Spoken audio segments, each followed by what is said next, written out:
Maybe they decided before climate change that we want more heat, more sun. All right, you guys ready? Sure.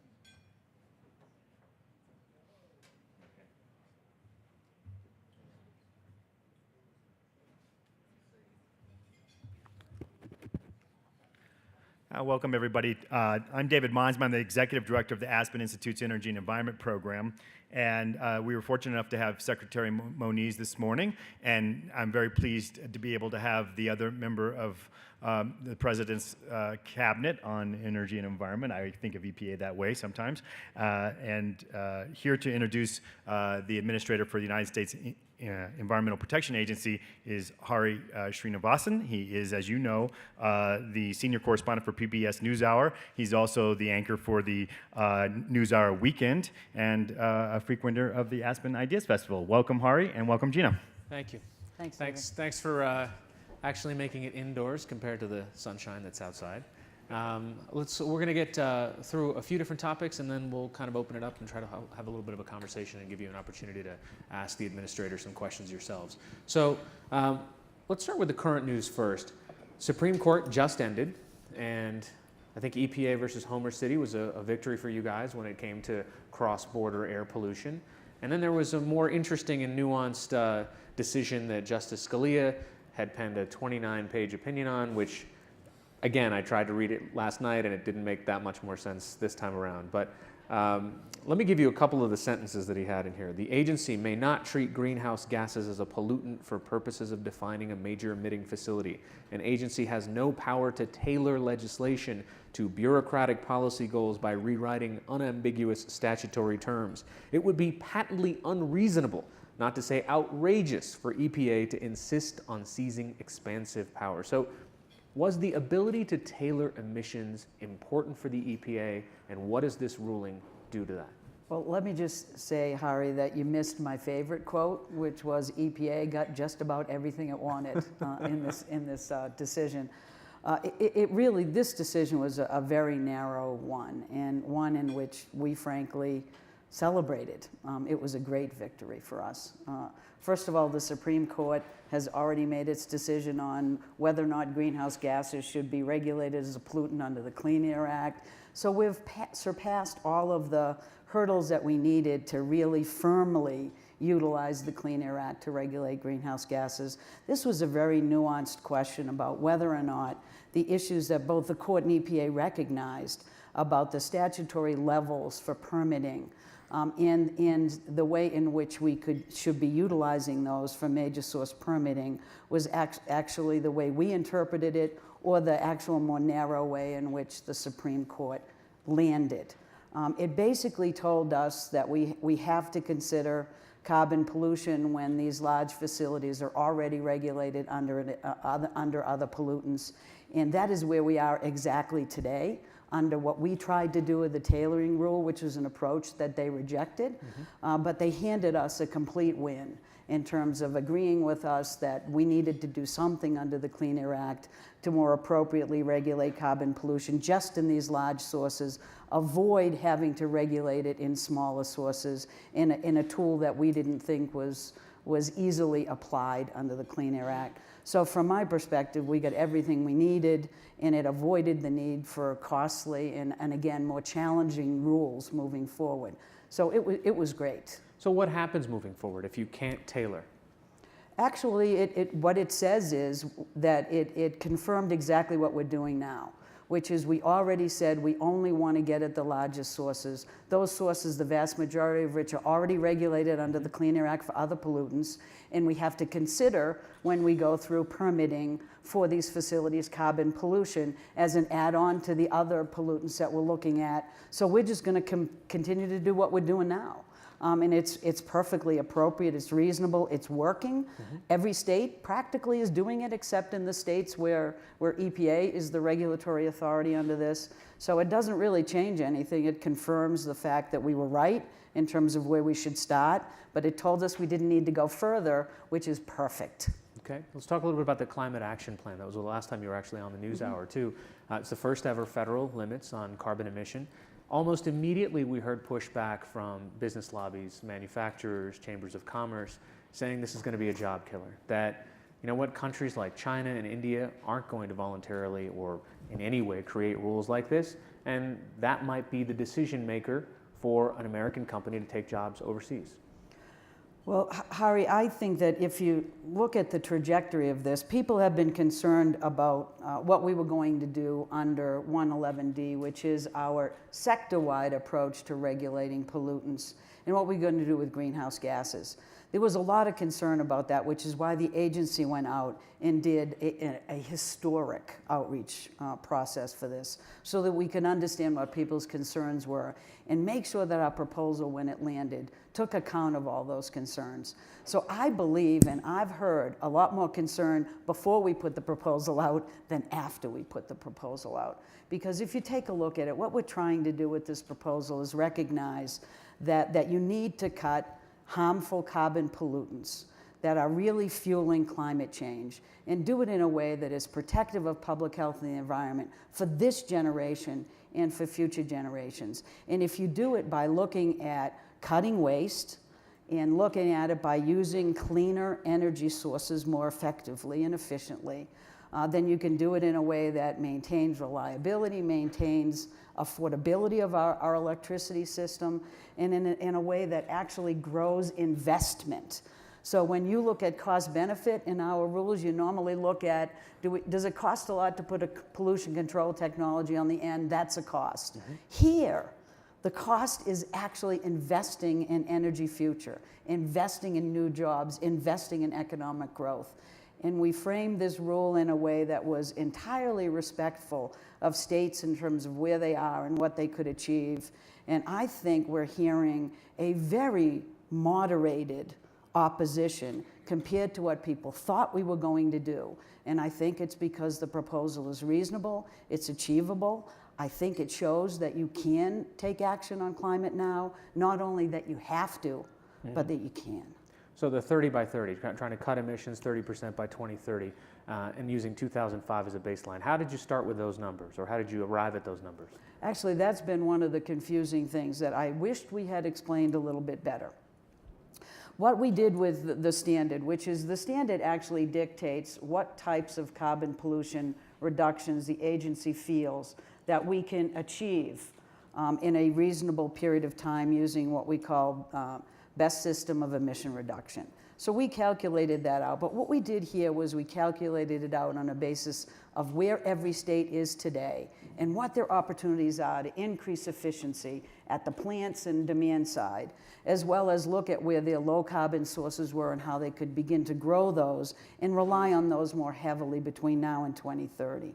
So we calculated out state by state, and we found out what that number would be on a cumulative basis nationally.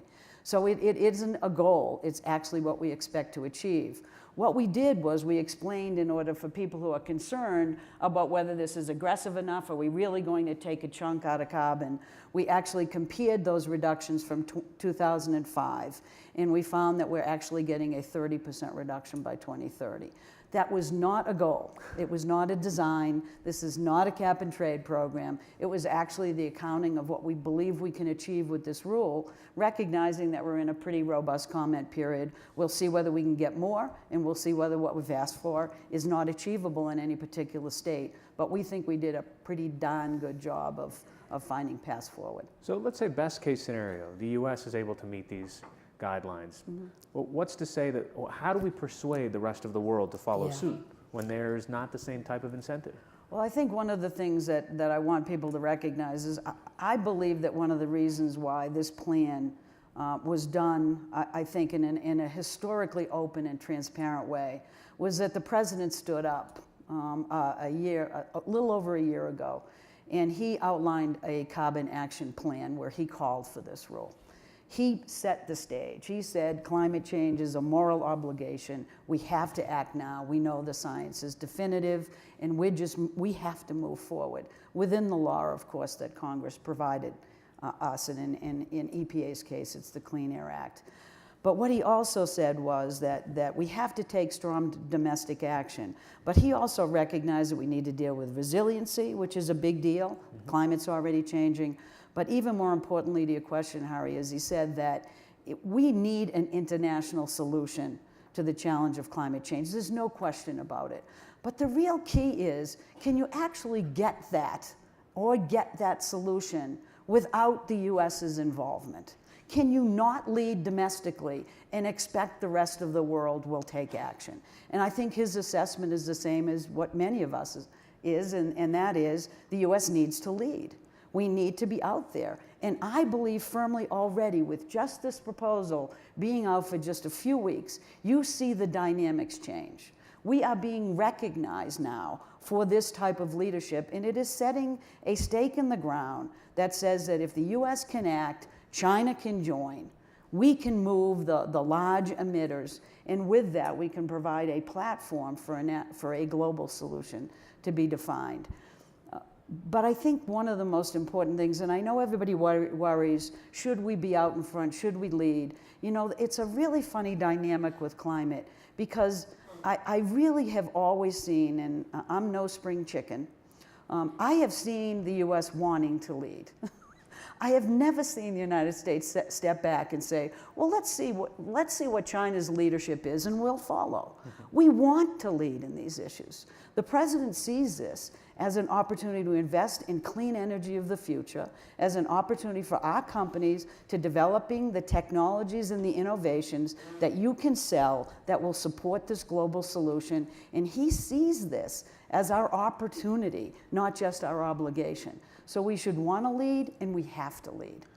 The president might see it. Congress, not so much. You know, there's already been legislative pushback just in the last couple of days. Within a day of the plan being proposed, Senator Mitch McConnell of Kentucky pulled out, I think it's called the Coal Country Protection Act, or the Protecting Jobs, Families, and the Economy from EPA Overreach Act. They need to get shorter names. Yeah, exactly. So I mean, parts of this act, he basically says the Secretary of Labor has to certify that it won't cost any jobs. The head of the COB has to certify that it won't hurt our GDP. And the head of the Energy Information Administration has to certify that it won't raise any electricity rates. And then you have some similar action in the House as well. David McKinley from West Virginia, which nullifies EPA rules to regulate greenhouse gas emissions, and then essentially gives you a 5-year timeout where you can't possibly put any legislation up. So my question is, you know, not to mention that you're already being sued by 9 states. This is a great week for you. So that these rules are a double penalty. That's what they want to sue you for. So how do you plan to fight these different legislative challenges?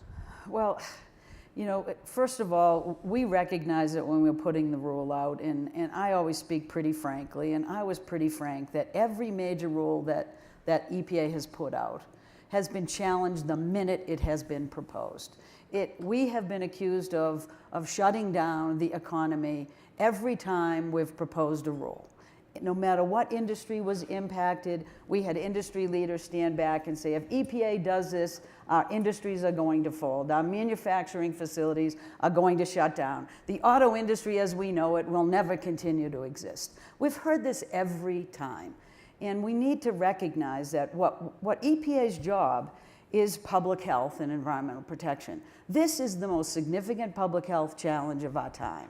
So I recognize that these are historic measures moving forward, but I also would hope that people would read this. There is no rule that EPA has put out that is going to be as successful in addressing a public health challenge, that is going to be as cost beneficial, that is going to, within the first year, reduce 100,000 asthma attacks in this country when 1 out of 10 kids has asthma. This isn't just about what it impacts for big business or big oil or big folks that are making a lot of money on fossil fuel plants. This is about the United States of America and the people who live here and the kids that we owe a healthy environment to. But we did absolutely our best job to listen to what states told us and to listen to what the industry told us. They said, EPA, just say what you need, let us figure out how to get there. Guess what? We did exactly that. They said, you need to figure out that every state's different. We have heavy coal states that can't make a transition readily, where it will cost jobs. And what we did was we took every state from where they are today. We didn't do a one-size-fits-all approach. So every time they asked us to be cognizant of making sure this wasn't going to impact energy reliability, it wasn't going to impact the affordability of the electricity system, that it wasn't going to significantly impact job growth in any state. That's what we tried to do. And we put it out there. Now it's the time for them to tell us whether what they told us to do is actually what they wanted. And now that they have complete flexibility to design those plans, roll up your sleeves, see whether you can do it. And I know when we look at the analysis around this rule, this is about building things, not about disinvesting. This is about innovation, technology. This is overwhelming job growth. This is $93 billion in benefits compared to $8 or $9 billion in cost. Now that may sound like a lot of cost, but honestly, that cost is an investment in the future for ourselves and for our kids. So explain that flexibility on a state-by-state level, because some of the critics have said, well, wait, you know what, it's not strong enough. It doesn't go far enough. It actually lets some states off the hook. Could they be essentially opting out of the very important stuff? Yeah, that's a really good question, because we did this rule in a very unusual way, I would have to say, and we did it because we recognize that carbon pollution is not a traditional pollutant, but it's going to also drive reductions in traditional pollutants that have great public health benefits. So let me be clear about a couple of things. When I say flexibility, what I'm talking about is how states decide to get to the reductions that we're requiring. I do not mean that there is flexibility in the requirements themselves. When EPA says that we are going to get 30% reduction from 2005, and that's what it's going to end up being, looking at every state, that is actually going to be a federally mandated requirement. That is non-negotiable. So when we issue this final rule, those are reductions you can take to the bank. But how you get there is really important. And I firmly believe, and one of the challenges we've had to explain is, why does a state like West Virginia or like Kentucky get less aggressive reductions from where they are today to where they can be in 2030 than some of the states that have been leaders and have already developed an infrastructure? Well, what we tried to do was recognize that infrastructure is important to recognize. Not every state has the same type of renewable resources. Not every state has the same type of opportunities to move to different sources that are cleaner because the infrastructure's been in place. We are going to get there.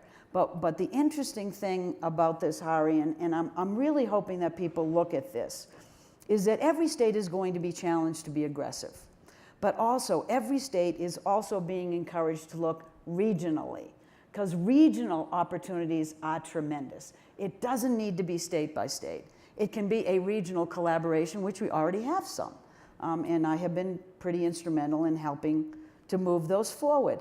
So there are going to be opportunities for every state, not just to do the what I consider to be the floor of what's required under our rule, but they will be investing and they will be building energy efficiency programs that save consumers money. Every time states have done this, and I have asked for no more than what states are already doing and have been doing, that's what we're building on. Every time states have done this, consumers wanted more. Every time they've built a renewable energy supply, people are looking for, putting their hand up and saying, how can I get solar available to me? The financial structures that have been built around accommodating the development of renewables and the way they're taking off, I believe this rule will reach a tipping point where you will see vastly more reductions than is what's going to be required under this rulemaking. So I've been soliciting questions across social media platforms on Facebook and Twitter, Ask the EPA, and I'll kind of weave some of those in. Jeff Kohut on our NewsHour Facebook page said, do we need more laws or more enforcement of existing laws with proper penalties for breaking those rules? Well, I think we right now have very well-developed enforcement and compliance system for EPA. Frankly, you need to have that. I travel quite a bit to other countries because EPA is seen as being incredibly rich in terms of the information we have available, the system we have in place. And one of the biggest challenges I think other countries have is not just in writing rules, but in implementing them and enforcing them. It is a key part of any strategy. And if all you do is write rules and you don't pay attention to their implementability and whether they're implemented, then you're not going to get the reductions that those rules promise. We have a very good system here. And so when you're talking about new rules, I think we have to recognize that in some instances they're required and they're necessary. In other instances, we can get significant reductions if we look at the way in which the business community is advancing and we recognize it and highlight it. So for EPA, it's a recognition that you can incent these reductions and these improvements that will significantly improve environmental protection. And you must also regulate when regulation is necessary. But those are decisions that you make on an individual basis. Let's talk a little bit about climate change. You've worked in this side of the public sector for a while. Mm-hmm. Has the conversation changed, and how so? Oh, very much so. It's fluctuated back and forth. I'm from the Northeast, and I think it's hard to tell with the accent. Yeah. Can anybody say "Go Red Sox" with me? No. Ah, geez, New York is here. All right. The conversation has changed, but in New England, we've been moving forward on climate efforts for over a decade, and other states have as well. You'd be very surprised at how many states really have invested in the tools that we're looking for to reduce carbon pollution and that we're building on with our Clean Power Plan. And the dynamics have changed. I think when the president went in, there was high hopes that we'd get congressional action on this. The president continues to say that it'd be great to have congressional action that was aggressive and that addressed this issue. But we have seen public opinion go back and forth on this issue. I am actually extremely excited about the polling that we have been seeing, not just around climate, but around the changing perception of how EPA can be part of the solution moving forward. We're seeing now polling that says 70% of the American public actually recognize that climate change is a really big problem, because it's not just an environmental problem, it's a public health problem. It's not just an environmental and public health problem, it is an economic problem. When you have past Treasury secretaries under prior Republican administrations writing articles like we have seen recently from Secretary Paulson, it is amazing to see what that generates in terms of response from the American public. And we are seeing 7 out of 10 not just say that we have to take action now, you're also seeing them recognize that EPA's rule in our regulation of the power sector is an essential piece of that, and they're supportive of it, which is why I think you will see, you will see a normal response from Congress on these issues, as you've pointed out. But EPA recognizes and has always built its vision and its mission and its strategies on a recognition that no side of the aisle wants to hand their children dirty air. No side of the aisle wants to take away the future of our kids as in a world in which we have so enjoyed, and hand them something less.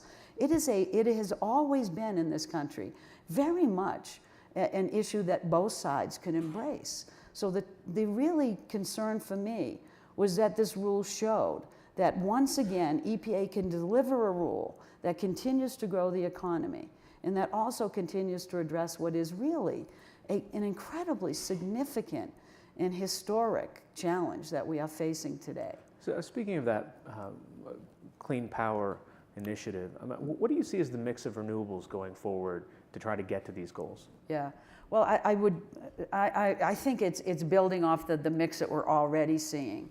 It's been an amazing venture to be in the environmental world because I've regulated the energy sector. As you know, power plants have been regulated for many, many years. I've regulated the car industry for a long time. And to see now the embracing of efficiency programs in renewables is pretty amazing. And what I believe that we are seeing right now is a considerable, already past the tipping point for solar in many areas, including the West. People are investing in solar. States are calling for solar to be developed because it's competitive now with other types of energy systems. You're going to see wind continue to be developed. We know that over this administration, renewables have doubled. Renewable generation has doubled on federal lands. Those things are going to continue to be invested in. I would be shocked if Secretary Moniz didn't reference the fact that we're doing a quadrennial energy review that's really looking at all this infrastructure. One of the reasons why we were fairly moderate, although I think aggressive enough, in challenging states moving forward on renewables was recognizing that there's infrastructure that needs to be developed, and that infrastructure for renewables needs to be in place before you can make demands on any state to utilize renewables more. So there's opportunities for renewables, for wind. Obviously, we know there's hydro in this area, and there's going to be continue to be that. There's going to be nuclear moving forward. I think one of the things we tried to recognize in this plan was that nuclear is no carbon. There are many people that raise other concerns with it. We clearly regulate, to some extent, nuclear power and ensure that that radiation is properly managed. But we recognize that it's no carbon, and making up for nuclear facilities that might shut down is a heavy task for states, and we have to recognize it moving forward. I mean, there's nuclear plants shutting down in Florida, Wisconsin, California, and you're actually encouraging some of them to reapply for licensing. I am. Why? Yeah. For exactly that reason. We felt it would have been irresponsible not to, in this rule, highlight the fact that nuclear is such a significant baseload capacity that is no carbon, that as you're looking at your strategies moving forward, the reason why those are being shut down in many cases is not because they don't want to continue to invest in those facilities, it's because they're not competitive. With natural gas That's prices exactly right now, right. And so if you're really going to look at carbon as a significant pollutant that carries incredible economic cost in the United States, you have to think about that. It's not just the cost of electricity, it's the cost of developing a clean energy system that addresses carbon moving forward in a sustainable way. And you have to look at nuclear as part of that. So how do you balance the safety concerns? Post the Fukushima disaster, there's been almost a chilling effect on nuclear in different parts of the world. Well, one of the good things about the dividing of environment and energy is I don't have to do energy policy. And so one of the things we tried to do here in this rule is to make sure that it was consistent with the President's all of the above strategy. You know, that is not just a slogan, it's an energy policy. It basically says that we know that many states are relying more heavily on coal and fossil energy.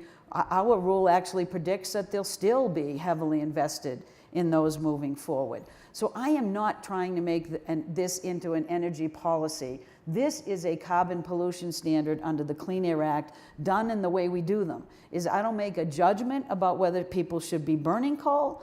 I make a judgment about how efficient they can get so they lower their carbon pollution moving forward. And I give states the ability to say, I want to continue to do more of that or less of that, or move to renewables, or increase energy demand systems so that we're getting those fossil fuel generational pollutants down.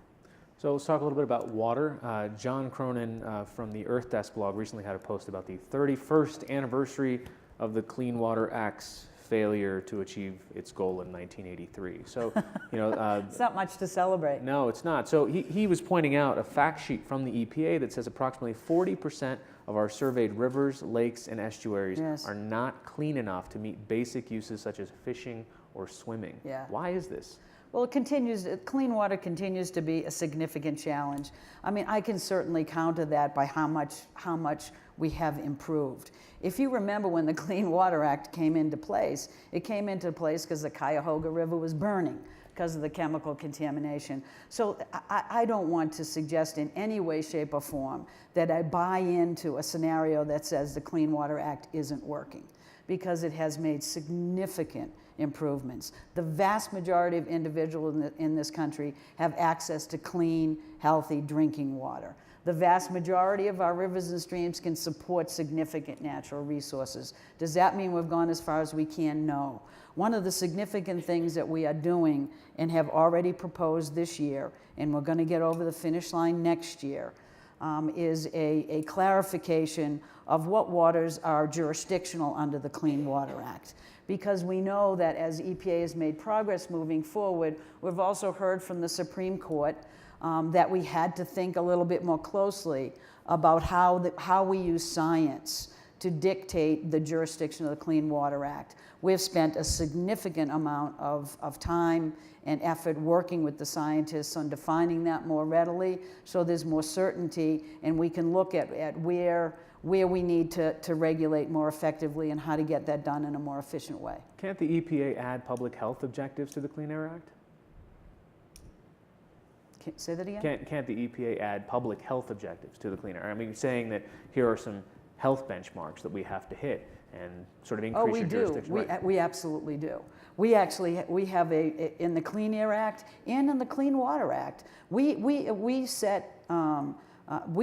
dictate the science on what is healthy water for different species as well as for drinking. And we set the standards in the air program for what's healthy for human beings, even those most debilitated and most sensitive to unhealthy air. And we set those, and that's how we have our glide path moving forward. But the challenge for us is to make sure that we do it in a way that continues to make steady progress, not overestimating what the jump that you can make every time in trying to get to those goals. And so we've done pretty well, but we still see significant areas in the United States where we have too much particulate matter, and we're trying to drive those down. So as we set regulations, we do it on the basis of what we can achieve.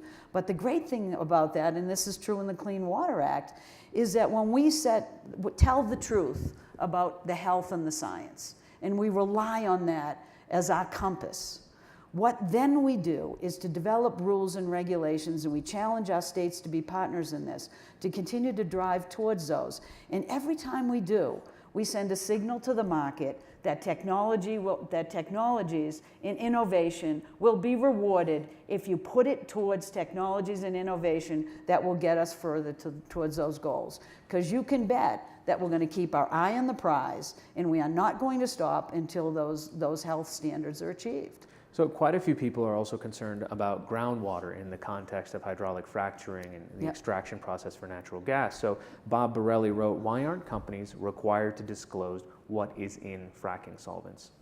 Actually, we have a proposal that's out that takes a look at closing that gap. Many of them do disclose, but they disclose to an industry website, and it doesn't exactly meet what we think is necessary for the public to have an understanding of what's being utilized in any impact. In particular, EPA and the states need to know so that they can properly protect groundwater. I will say that we're sitting in a state here in Colorado that has gone out with significant regulations, not just on methane capture, but on protecting groundwater. And many other states are also moving forward. The challenge with the Clean Water Act is that states are really given primacy on that issue, and we work very hard to provide them technical assistance to do the science that they can't do state by state, and we're doing that. We are spending considerable resources in EPA and across the U.S. government on looking at what are the challenges with fracking, how do we minimize those, how do we ensure that groundwater is protected, how do we look at where methane leaks are happening so those can be controlled. And we have significant plans in the works to continue that work with states and to regulate when federal regulation is necessary. On Twitter, Jean Queen B asks, what tests have been done to study the effect of fracking chemicals on neurodevelopment or reproduction? Yeah, well, we certainly have those chemical studies in place, but part of the challenge I think you noted is understanding what actually are the chemicals that are being used in discharge. Congress actually limited EPA's ability to understand what those are, and it basically said that EPA can only regulate this underground discharge when it's diesel being utilized in the fracking process. We have put out guidelines for that regulation so that we can ensure that it's being done properly, but we know there needs to be more, and we're doing the studies that will accommodate that. Vel Champion asks, does the EPA plan to do anything regarding the increased complaints of sinkholes and quakes that seem to plague areas where fracking has previously occurred? Actually, we are doing that across the agency. The president not only pulled together a climate action plan and a team across the U.S. government to address this, but he did the same thing with fracking probably a couple of years ago. And we just got together just a short time ago to make sure that the research that we're doing is going to be effectively targeting these issues so that we can provide states significant opportunities. I don't know about anybody else, but being from New England, these sinkholes are pretty scary to me. Yeah. They're pretty frightening, and I don't know at this stage whether they're attributable to anything that's being done in the fracking world, but I do know that there is concern about earthquakes, and there's significant data being developed there. And states are beginning to, on their own again, develop regulations that take these issues into account and try to minimize those impacts. A couple of health-related questions now. Kim Sharp-Jones on my Facebook page said, she pointed me out to a recent analysis by the Environmental Working Group that showed that there are more than 5,600 schools within 200 feet of a farm field, and those children could potentially be impacted by and this is going to sound technical, a new weed-killing mixture you're thinking about approving called Enlist Duo. Mm-hmm. Human exposure to, it's called 2,4-D, has been linked to a number of health risks, including thyroid, immune system, reproductive. So is this new weed killer worth approving? Well, I don't want to give any sort of prejudging of what the outcome is going to be. We're in the regulatory process now. I think the comment period just ended on that. We know that people have significant concerns, especially when you say something like 2,4-D. Right. This is not your Agent Orange 2,4-D. This is a much different chemical composition. But we take really seriously EPA's obligations to regulate pesticides, to take a look at what new pesticides are coming onto the market, whether they will improve and eliminate the need for what we see as more risky existing pesticides that are in use, and how we do the appropriate studies. It's always challenging for us, but we go through as much of the science as we can deliver. We put it out transparently, and we do rules, we take comment, and we move forward. And this is one that we expected there would be a lot of questions raised, and we'll certainly listen to the comments that come in. A few people had asked about the honeybee colony collapse disorder. Somebody said bees are responsible for helping pollinate a quarter of all the food we eat. And this last winter, the beekeepers faced a 23% decline. And that's a little better than what's been happening in the past few years, but it's still enormous. Now, you're leading the federal task force that the president set up recently about it. What are you doing? What's happening in that? Yeah, the president just last week set up a task force that is going to be co-chaired by myself and Sally Jewell, who's the Secretary of the Department of the Interior. And it's going to look at pollinators in general, which are, include beautiful things like monarch butterflies. There are significant challenges that we're seeing. And while the population of pollinators tends to fluctuate, people are very concerned about the numbers that you just articulated. And what we're seeing is a lot of different stressors that these pollinators are facing. Bees in particular. There are questions raised about certain types of pesticides that are being used today. EPA not only takes a look at new pesticides, but existing pesticides. We take a look at how they should be used, and we regulate those carefully to minimize exposures to not just human beings and kids in schools, but also to populations like the bees that are so important to us economically. and we are going to do the same here. But there's also other really significant challenges that we need to recognize, that it's not just about the pesticides. The populations themselves seem to be so stressed that they are weakened. And one of the things that we're seeing is there's significant habitat loss. We're just not seeing an opportunity for bees to live in the kind of healthy environment that they used to live in. And we're taking a look at whether habitat loss is something we also really need to much more greatly focus on. There are opportunities for that moving forward. So we're going to be vested in looking at all of the stressors, developing a plan. I think the plan is called for within the next year, if not a shorter period of time, which indicates the seriousness of this issue. What we don't want to do is to say that we're going to take a scattershot approach and listen to everybody's concerns as opposed to do the science, find out what the key stressors are and start in actions moving forward to address those. But it is not an inconsequential issue, that's for sure. You know, I was thumbing through my May edition of Bulletin of Insectology, which I'm sure most of you have waiting at home. Researchers from the Harvard School of Public Health said, quote, "We demonstrated again in this study that neonicotinoids are highly likely to be responsible for triggering CCD in honeybee hives that were healthy prior to the arrival of winter." And that goes to this Svi Sigurdsson's question. So when are you going to ban chemicals that are scientifically showing a correlation between these? Well, part of the challenge we have is we obviously will take a look at that and other studies, but some of the pesticides and herbicides that people are concerned about are actually taking the place of others that would be of greater concern. And they are fundamental to the way agriculture is being managed today. And so we have to weigh all of those facts. But if that is correct, what we generally tend to do, and this is a really interesting collaboration, is beekeepers tend to collaborate, obviously, with the agriculture community. And part of the challenge is that a pesticide that you use to grow your product needs to be carefully managed if it's near a beehive that is being used to grow your product. So these are challenging issues, and we're not taking them lightly, but we're also not going to look at one single study and make decisions. We're going to do the work that EPA does, which is to get the science and get it right, and then direct the actions accordingly. Okay, we're going to open it up to some questions. Where are the microphones? So we'll go to right here in the pink shirt in the center here.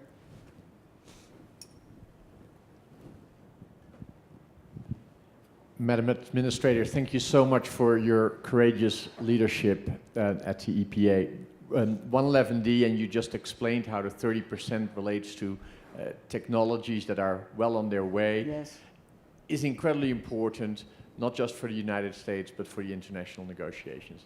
Now, some, like in the environmental movement, feel that the 30% compared to 2005 could have been bolder. And you Yes. explained that you've set it on the track that we currently envision. But much of the long-term impacts of new technologies is often underestimated.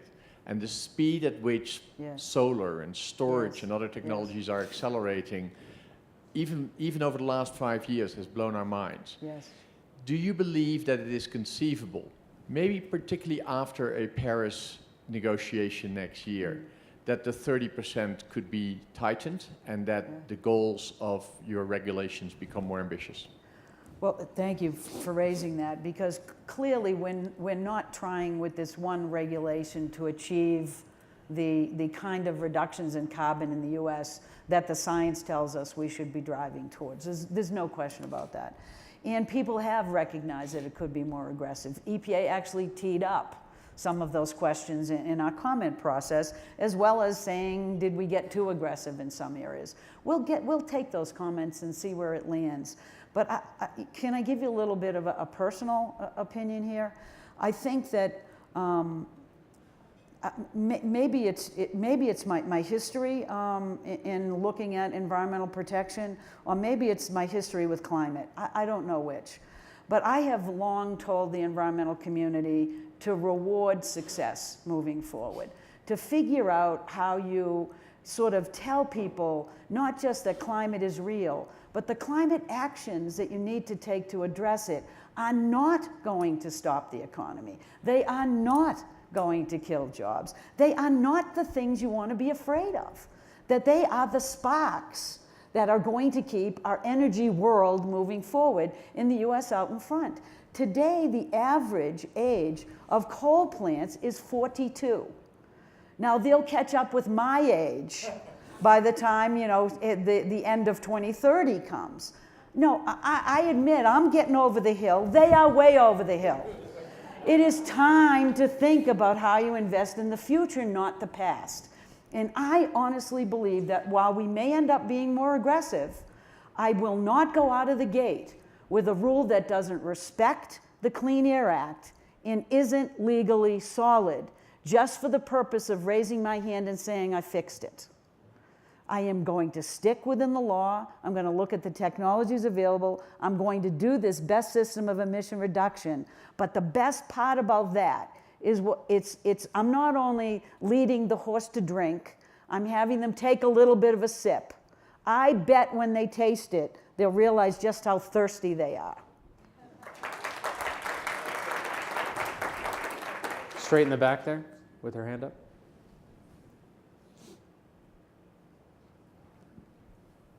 Hi, thank you for being here. My question is around the cost of technologies, and you specifically spoke to the fact that you encouraged existing nuclear power plants to update their facilities. And I was wondering if you could speak a little bit to the cost of that versus investing in storage, and why are we trying to keep a dying industry alive that has so many other externalities associated with it? That's my question. Thank you. Well, let me just say one thing. I don't think EPA was encouraging those investments. We were recognizing and calling out that they are part of the landscape that states need to look at. Part of the thing we tried to do was to make sure that every state would do a robust plan.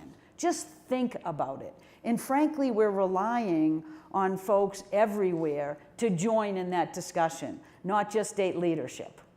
We are really relying on advocates to go out who live in these states and say, I don't want to be one of the states that say they can't do it. I want to be one that plays. I want to be rolling up my sleeves and getting this done. So what states decide to invest in is going to be up to them. I think you might hear from Secretary Moniz, and you may have heard it this morning, is that he's pretty bullish on new types of nuclear technology. I am not a nuclear physicist. Guess what he is? So I am not going to make those judgments. I am simply not. I am going to allow every state to take a look at what's available to them, to think about the future in a way that we see it, which is it absolutely needs to be carbon constrained if we're going to have future generations enjoy the world as we have enjoyed it, period. It's an economic challenge for us, it's a public health challenge, and they're gonna have to think through those choices themselves. But in the end, you know, this is a significant step forward. It may get more significant over time, but I will bet that when the investment world looks at these things, they will make those choices very clear. They will make those choices clear. Right here in the front in the yellow. Just wait for the microphone. She's right behind you.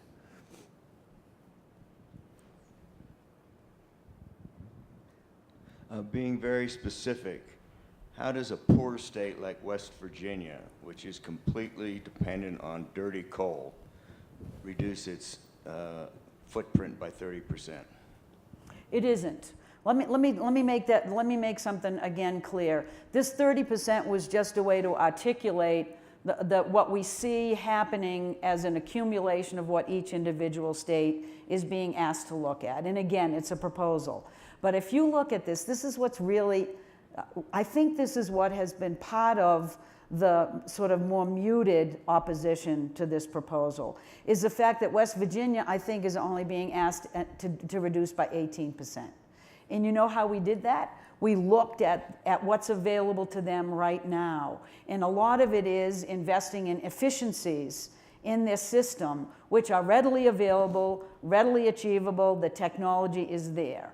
Now they can decide to do that, or they can decide to look at other opportunities.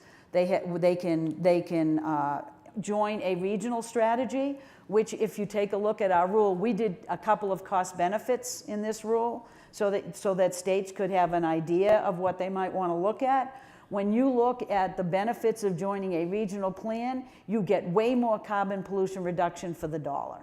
So they can find different strategies moving forward. There are other states that have been very green, have been moving forward, that are reducing their dependence on fossil. I think you take Washington, we've estimated that their target is 80-something%. Now some of them are going, wait a minute. Well, we're already accommodating the fact that they've passed a renewable fuel standard. They've invested in energy efficiency programs. They've already said, I'm shutting down my last fossil fuel plant and I have a date for that. So when you add all those things up, they probably won't have to do anything more than they've already planned, but we're recognizing it. So I am doing what the Clean Air Act says. The Clean Air Act says you need to be sensitive to what's practical, what's achievable based on technologies today. Everything I've asked for in this rule is achievable by every one of those states unless we miss something. And the point of the comment period is to answer that question. Okay, right here in the plaid shirt. I'm pretty excited about this rule in case you can't tell. Thank you. Thanks for being here and wonderful work, Harry, as usual. Greg Hamra from the Sunshine State, where we don't have nearly enough PV rolled out. More specifically from Ground Zero for sea level rise, Miami. Yes. And my wife and I are both deeply involved in the environmental movement, professionally, socially. There's no difference between work and play. So I say that as a disclaimer because I think we all recognize that natural gas is better than coal on a number of levels. Mm-hmm. We still need to turn on the lights. It's less bad than coal in many ways, but it's much worse than coal in some ways. And I want to just give a little bit of context for the rest of the people in the room so they understand my question. Natural gas, methane, is a much stronger heat-trapping gas. Over the first 20 years, about 72% stronger as a heat-trapping gas. 21 times stronger than CO2 over 100 years. Right, but too much math. Okay, but a lot stronger as a heat-trapping gas over a couple decades. If we burn it, fine, less particulate pollution. It's great if we burn it. But when they take it out of the ground, some of it leaks out. We call this fugitive emissions. So the question for you is, do you think that we have adequate oversight of the fugitive emissions, or is it underreported? There's a lot of concern that a lot of it is underreported. Yeah. And that's the big concern, isn't it, about natural gas? Let me answer this pretty quickly. That's a question that we have heard. It's a responsibility of EPA to actually do this type of inventory work. We have developed regulations that require methane recapture at new hydrofracked wells. However, we know that there is a lot of system there where leaks are occurring. So we put out, actually the president, I should say, thank goodness for his leadership on this issue, he challenged us to put a across the administration-wide methane strategy together. You can read it. It asks EPA to continue to take a look at methane emissions and how they can be recaptured. The great thing about methane is that it actually is a product, not a waste. So every time you capture it, you make money. So it's kind of a really fun thing to work on. And so we actually put out a series of white papers looking at gathering the data that we needed to see how best to actually move those numbers forward, and we'll see where it comes. I think we're doing a pretty good job at estimating, but there are parts of the system where the data is not available to us, and we know that that's a big deal. And can I also just say that I appreciate your thoughts on natural gas and other things. Can I throw another little monkey wrench into the system, which is just me? This is what I do. I really want you to think also about the fact that some states are very worried about overdependence on natural gas. They really want fuel diversity. And some states are really taking way advantage of renewables, making them accessible to low-income populations. I have been to some places that have knocked my socks off about how they get solar on houses of low-income communities, using it as a job growth opportunity, a training. It's great. Where, for example? Actually, I was in, where was I? I go so many places. Where was Colorado? Colorado. They actually have a whole program. No, I'm sorry, it wasn't. It was in California. Okay, we'll figure it out. But they actually have a program where a nonprofit looks at putting solar on the homes for folks that are low income. They have a whole finance system arranged with the utility and with other nonprofits to support it, and they use it as a training program to coordinate out of some of the community colleges. So they get trained and they actually start getting in this business, because there's jobs in clean energy. But the one thing I wanted to tell you was, I do think we need to think about carbon capture and sequestration, because this is not going to happen overnight. We are not going to be at renewables tomorrow, folks, or low carbon strategy, an entirely low carbon strategy. I have great faith in innovation and investment in those, but I also think there needs to be a concerted global strategy on carbon capture and sequestration and use for carbon, because there are many, many countries that rely on coal use, and we cannot expect them to not want to bring their communities and their population out of poverty, and they're going to be burning those. And it's an international obligation, I think, for us to take a look at that, not only domestically, but internationally. And that's happening. I met with the Minister of the Environment in the UK, earlier this week, and they were talking about spending considerable dollars on CCS for the very same reasons I just articulated. Okay, gentleman in the red in the back.